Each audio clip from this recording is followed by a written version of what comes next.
Hi, this is for my new friend Rob. He says that I need to be more authentic in my videos to my subscribers, which right now I don't have very many, so I don't think there's going to be too many people that are going to see this video, but this is my attempt at being authentic and real with people about my story and why I feel so passionate about people that are going through a life transition, such as a divorce, to really understand the impact of some of their decisions and who they should not be relying on for certain things. So I did write a few notes because I didn't want to not be on track with, I didn't want to ramble on and on about things. So a little bit about me and my story. My name's Tammy. So hi, thanks so much for joining me on this little journey that I'm on right now.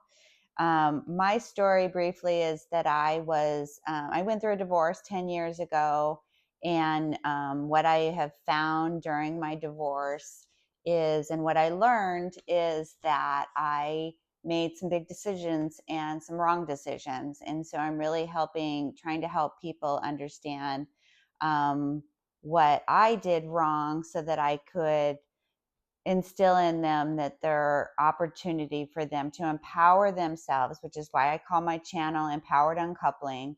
It's very difficult while you're going through a divorce to make good decisions because you are in fight or flight in general, and you have brain fog. A lot of times you may walk into a room and not remember why you're even in the room. There's times where a lot of people are pulling on you for information and your brain shuts down and you can't really comprehend things, and you really just want it to be over with at the end of the day. You just want it done and to be able to move forward for yourself. It's a very difficult place to be.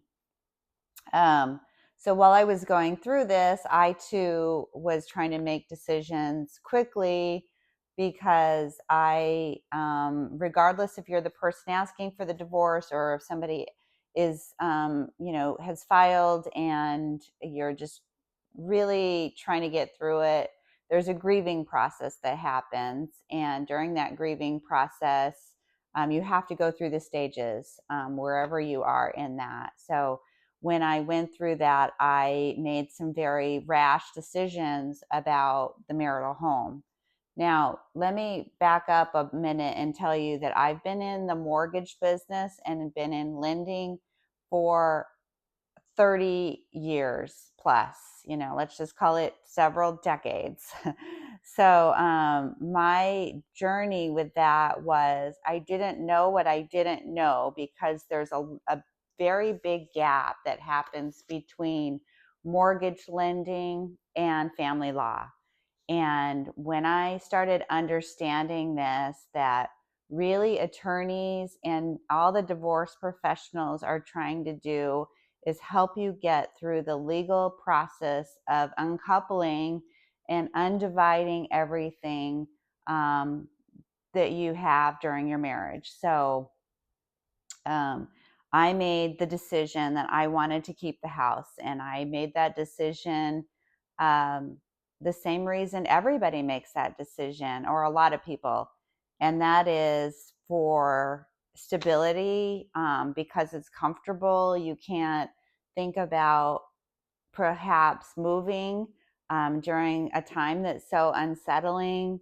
But you don't have to do it that way. You don't have to just make that decision based on emotion. You can make the decision based on financial facts and making sure that it's the best decision for you post divorce.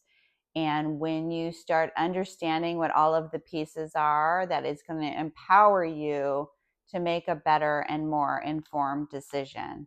And I decided to keep the house, and so I did. And then once I did that, I was sitting in a house that was way too expensive for me. I wasn't able to maintain it the way it needed to be maintained. It took two of us to maintain the house, and now I am sitting in it and having to not only pay the mortgage, but all of the other things that go with keeping a marital home maintained. I live in Illinois, and so there's snow removal, yard cleanup, furnace maintenance. We had a sprinkler system that I had to hire people to come and, I don't know, blow out or something like that. And so it really was a lot. And I just felt like I just kept writing checks for all of these things. And it was very stressful for me, which in turn made it very stressful, I'm sure, for my children because of the pressure and the stress that I was under to keep them in the lifestyle that I thought was best for them. And so I did that for, a year or so, I believe. Looking back, it's kind of foggy, but I did that. And then once I decided that that was just too much and I needed to sell the house, then I was able to downsize and create more financial stability for myself. So I wasn't so house poor, as they call it. And that really was the pivotal moment for me when I realized that keeping the house was a very bad financial decision for me. And I then had to sell the house and downsize and find somewhere new to live that made more sense for me and my budget moving forward. That everything that I did from that point on was based on what I could afford and what I could maintain and what I could do, and understanding that it was going to impact me in my future moving forward. So that is why I do what I do today, because I feel like that there is really a lot of emotion around keeping the house. A lot of times people think that they're winning something by keeping the house. You're not winning anything necessarily. It's a way to understand how it impacts you and your financial future is really going to be the very best decision that you can make, because a lot of times it's a couple's biggest asset is the marital home. And when you're making a decision around one of your biggest assets, you need to bring in professionals that can guide you and give you a lot of what the options look like. And then whatever decision you make, and this is what I tell my clients, whatever decision you end up making, and if it's right for you and your family, because believe it or not, if you have children with your soon to be ex, you're going to still be a family. It's just going to look different. You cannot just, not speak to that person and not acknowledge that person necessarily. If you have children with them, that's your co-parent, and you need to learn how to reinvent your relationship in a way that makes the most sense for your children and your co-parent and you, and figuring that out for yourself. And I know I'm very proud of the fact that me and my co-parent, my children's father, are very good co-parents, I would say. Like maybe I should write a book about that or something, because we've done a really great job figuring that out and being focused on our kids and making the right decisions for them. And I would say that if I was in trouble in the middle of the night and I needed somebody to turn to, he would be the person that I would call. 100%. The father of my children, we still respect each other, even though the marriage didn't work and it wasn't the best marriage situation. Doesn't mean that I don't have respect for him as a person and as the father of my children, and that his input is just as important when it comes to raising our boys together. So that is about that. Here's where a lot of times people get things wrong when they're going through a divorce. And this is really important to understand. You can't just hand over all of your financial decisions to an attorney. An attorney is there to guide you through the legal process. They are not there to make financial decisions for you. They are not there to be a therapist. They are not there to do a lot of things that people rely on attorneys for. Sometimes people write a check to an attorney for a retainer and think, great, now I'm going to wash my hands. Just let me know when it's over. That is not the way to approach a divorce unless you want to pay an exorbitant amount of money to get through your divorce. If you want to get through your divorce in the most economical and uh, making really great decisions for you and your family, and not have the courts decide for you what's right for you and your family, which in my opinion, a family does not belong in the court system at all. And so if you want that to happen for you,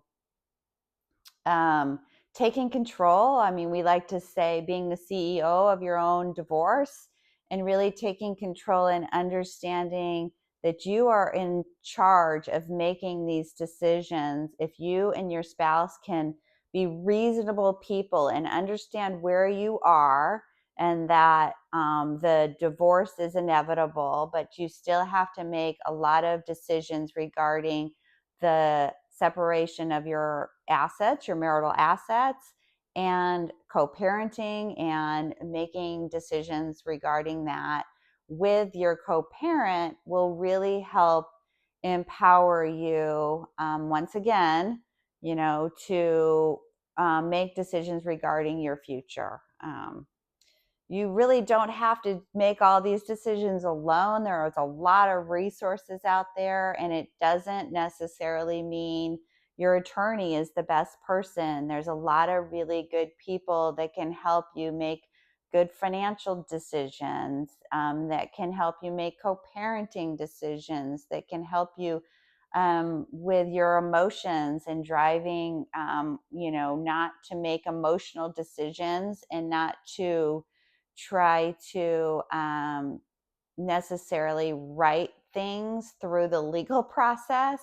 If your spouse made bad decisions or treated you poorly or was inappropriate in your marriage, the court system is not going to make that right for you. That is not something that the courts are going to award you anything monetary to make that wrong. I guess the I see, I'm at a loss for words. See, this is why I don't do these videos like offhand like this. But the court system isn't going to make any bad behavior right. Okay, so make sure that you do not rely on the courts to say, well, I was cheated on, or I was whatever. That is not, the courts don't care about that. So you just have to figure out where you are, and then start moving forward and start dividing your marital estate, as well as figuring out how your children are going to best thrive while, and what's best for them through co-parenting.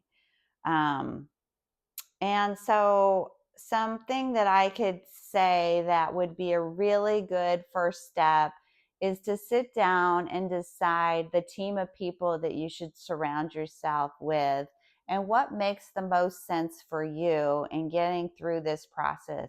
If you're super emotional, it may be therapist or somebody to really help you maintain your emotions and help regulate you while you're having to make these very important decisions for yourself.